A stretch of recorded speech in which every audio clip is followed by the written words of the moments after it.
Okay, so we've done our update, and now let's look at ways to confirm what's installed. The first way would be live preferences, and right here in the user account licenses shows me what I have: software instruments and my sampled instrument collection.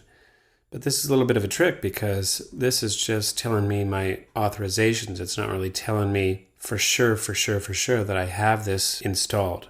Here is the quick way to get to the installed library.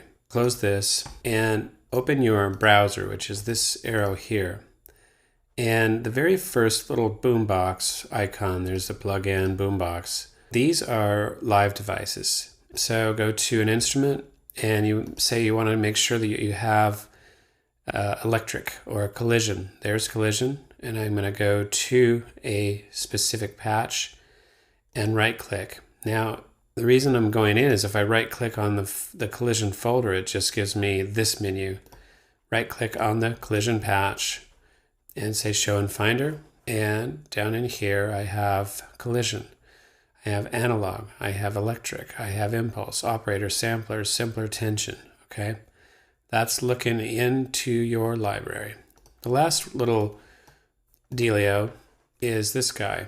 So go back to live, and under the view menu, take it to file manager. Just check this on, and in here is quite a bit of stuff. We'll obviously be spending more time here, but the overview, the broad overview, is manage library. Now, when I click on this, it's going to go relatively fast. When you click on it for the first time, it's going to take maybe 10 minutes. So what's going to happen here is it's going to show me if, in fact, there's anything missing from my install. Okay, now don't fear, because right in a second here, a new dialog is going to come up right now.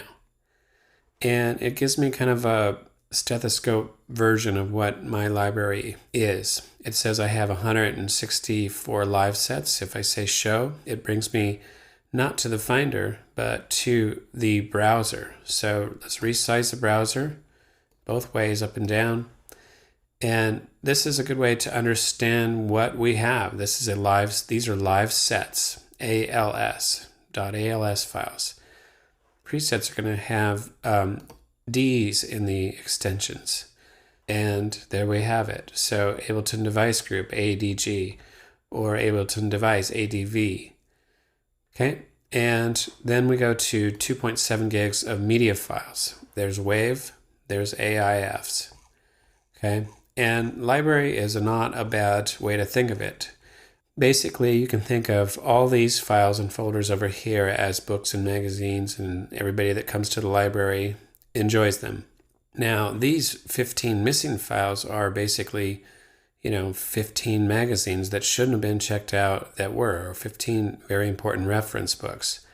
So what I'm going to do is try to do an automatic search and see what happens. See if Live will be able to source these files for me.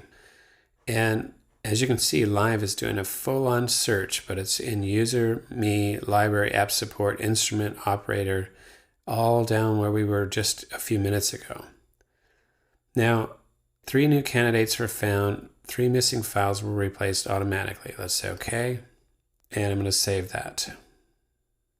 Okay, this is a very long dialogue which says one thing very simply. It's basically saying I'm going to upgrade some of these files, and they may not work in versions that are earlier than 8.0.1. And so I'm just going to say yes.